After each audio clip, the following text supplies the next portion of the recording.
এবার আসি শিলিগুড়ি জলপাইগুড়ি ডেভেলপমেন্ট অথরিটির কথায়। খুলছে দুর্নীতির ফাইল। কেন? এসজেডিএতে 200 কোটির দুর্নীতির অভিযোগ।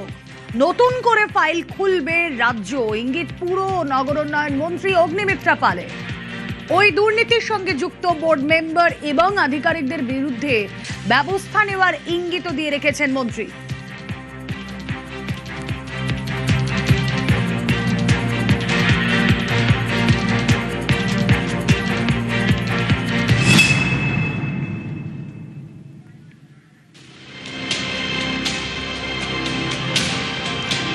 আমরা এই নিয়ে কথা বলবো, সরাসরি চলে যাব। প্রতিনিধি পার্থ আমাদের সঙ্গে রয়েছেন। পার্থ, এই বিভিন্ন নদী যেমন মহানন্দা রয়েছে, জোড়াপানি রয়েছে, ফুলেশ্বরী রয়েছে, এই নদীগুলো সংস্কারের নামেও নাকি প্রভূত দুর্নীতি হয়েছে।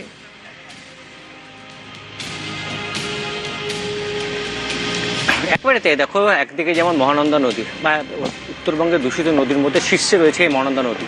সেই মহানন্দা নদী সংস্কারের কথা বলা হয়েছিল এবং শহরের বুক চিরে যাওয়া, শিলিগুড়ি শহরের বুক চিরে যাওয়া এই ফুলেশ্বরী ও জোড়াপানি নদী, সেই নদী দুটোকেও কিন্তু এই মহানন্দা অ্যাকশন প্ল্যানে এনে সংস্কার করার কথা বলা হয়েছিল এবং নদী পাড়ে সৌন্দর্যায়নের কথা বলা হয়েছিল এবং সেই খাতে কিন্তু বড় অঙ্কের অর্থ বরাদ্দ করা হয়েছিল, কিন্তু কাজের কাজ কিছুই হয়নি।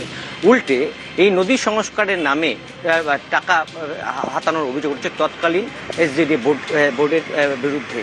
যে ক্ষমতা রাজ্যে তৃণমূল সরকার আসে 2011 সালে এবং 13 সালে, অর্থাৎ 2 বছরের মধ্যে কিন্তু বড় সড়ো দুর্নীতির ছবি পর্দা ফাঁস হয় এই শিলিগুড়িতে।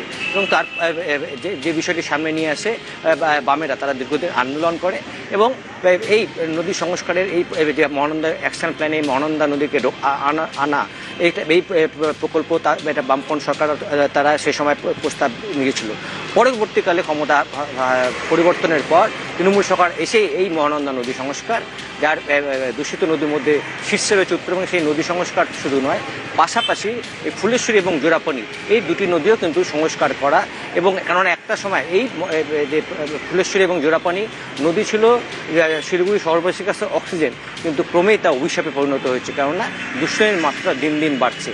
আর তাই এই প্রকল্প হাতে নেওয়া হয়েছিল, কিন্তু কাজের কাজ কিছু করা হয়নি। যেই 200 কোটি টাকা আর্থিক দুর্নীতির অভিযোগ উঠেছে এই তৎকালীন তৃণমূলের বোর্ডের বিরুদ্ধে, তার একটা বড় অঙ্ক কিন্তু এই নদীর সংস্কারের নামে হাতানো হয়েছিল, এমনটাই কিন্তু অভিযোগ উঠছে। এবং গতকাল শিলিগুড়িতে যখন পুর নগরায়ণ মন্ত্রী ছিলেন, তার কাছে আবারও এই তদন্তের এসজিএটের যে তদন্ত 2013 সালে যেটা হয়েছে সামনে এসেছিল, সেই তদন্তের ফাইল আবারও নতুন করে খোলার দাবি জানিয়েছেন রাজ্যেরই এক প্রতিমন্ত্রী আনন্দময় বর্মন। এবং রাজ্যের মন্ত্রী যে এই প্রস্তাব এবং পুর নগরমন্ত্রী তিনিও কিন্তু গোটা বিষয়টি তদন্ত করা হবে এবং যে পুলিশকে সঙ্গে নিয়ে একটি তদন্ত কমিটি গঠন করে তার তদন্ত করা হবে, এমনটাই কিন্তু তিনি ইঙ্গিত দিয়ে গেছেন। স্বাভাবিকভাবে রাজ্যের নয়া সরকারের এই নতুন যে সিদ্ধান্ত, তাকে কিন্তু স্বাগত জানিয়েছেন পূর্বতন বোর্ডের চেয়ারম্যানরা। বেশ,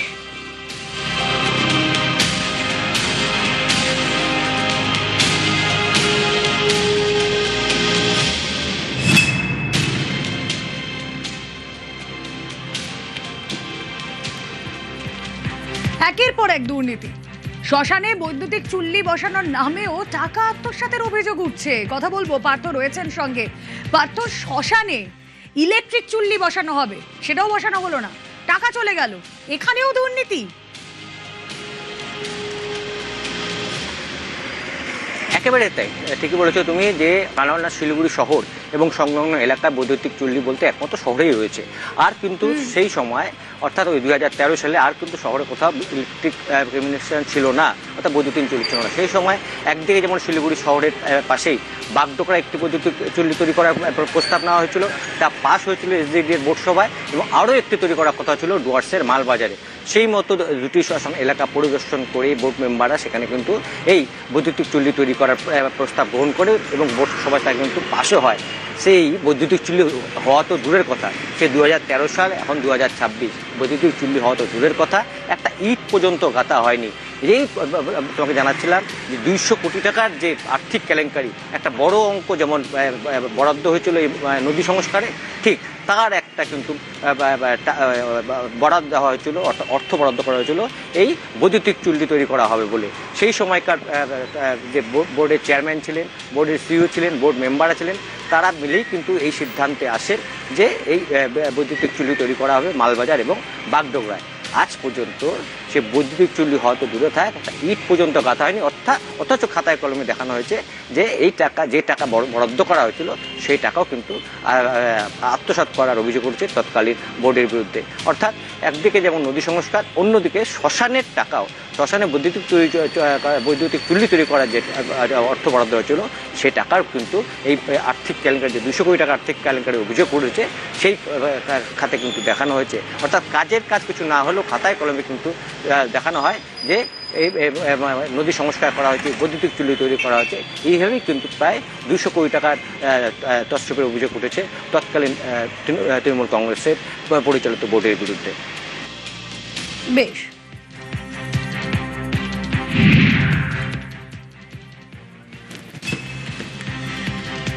আর এবার দেখুন, সিকিউরিটির জন্য গোটা শিলিগুড়ি শহরে সিসি ক্যামেরা বসানোর কথা, কিন্তু এ কি সিসি ক্যামেরা বসানোর আগেই টাকা হাতানোর অভিযোগ উঠছে পার্থ?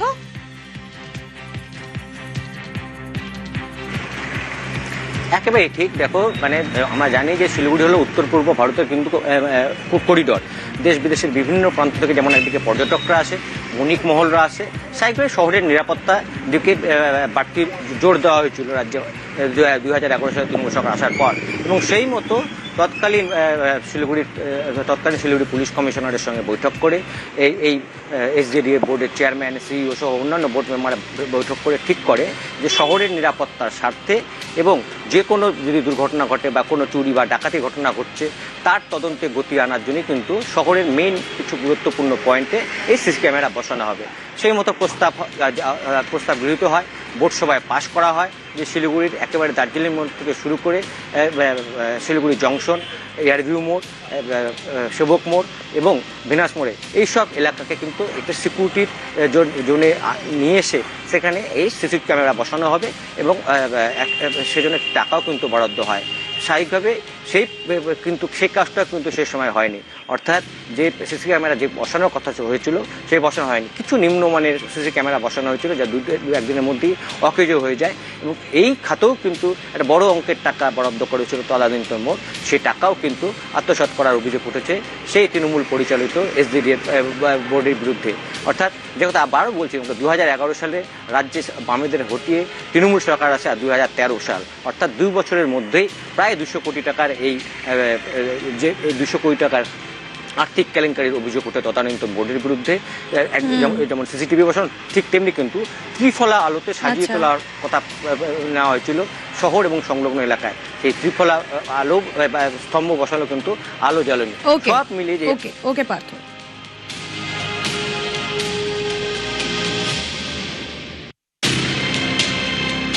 একটা ইনকোয়ারি কমিটির কথা বলেছি। ইনফ্যাক্ট কালকেও আমাদের মাননীয় মুখ্যমন্ত্রীর সাথে একটা বৈঠক আছে এই বিষয়গুলো নিয়ে। তারপর একটা ক্লিয়ারের পিকচার আমরা পাবো। যেখানেই দুর্নীতি আছে সেখানে আমাদের একটা ইনকোয়ারি কমিটি আমরা করছি পুলিশকে সঙ্গে নিয়ে, এবং এর তদন্ত হবে।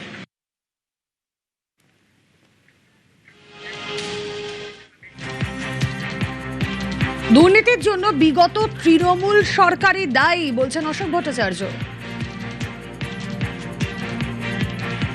2011 সালে তৃণমূল কংগ্রেস ক্ষমতায় আসে, তখন একজন ডাক্তার শিলিগুড়ির তৃণমূল কংগ্রেস তাকে বিধায়ক করেন এবং মুখ্যমন্ত্রী তাকেই এসডিডিএর চেয়ারম্যান করেছিলেন। কয়েক মাসের মধ্যেই প্রায় 200 কোটি টাকার দুর্নীতি সামনে আসে এবং সেই সময়তে এই সমস্ত অর্থগুলো তারা আত্মসাৎ করে এবং তার সঙ্গে সরাসরিভাবে বেশ কিছু আধিকারিক যুক্ত। যে বড় কথা হচ্ছে বোর্ডের যারা মেম্বার তাদের অনেকের নাম আছে এর মধ্যে। বামপন্থীরা আমরা প্রচুর আন্দোলন করেছিলাম, যাদবপুর বিশ্ববিদ্যালয়ে একটা ইনকোয়ারি করেছিলাম এবং সেই ইনকোয়ারি করে যে এটা যে দুর্নীতি হয়েছে, প্রচুর দুর্নীতি হয়েছে এবং সেটা যাদবপুর বিশ্ববিদ্যালয়ের ইনকোয়ারি কমিশনের রিপোর্টেই সেটা বেরিয়ে এসেছিল। আর এই প্রসঙ্গে কি বলছেন গৌতম দেব?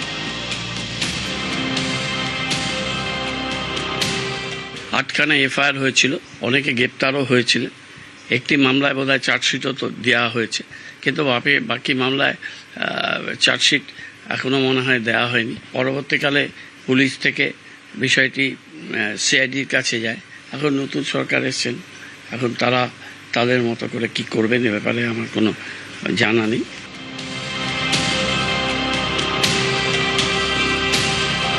স্থানীয়দের দাবি উন্নয়নের টাকা আত্মসাৎ হয়েছে, দোষীদের শাস্তি চাইছেন তারা।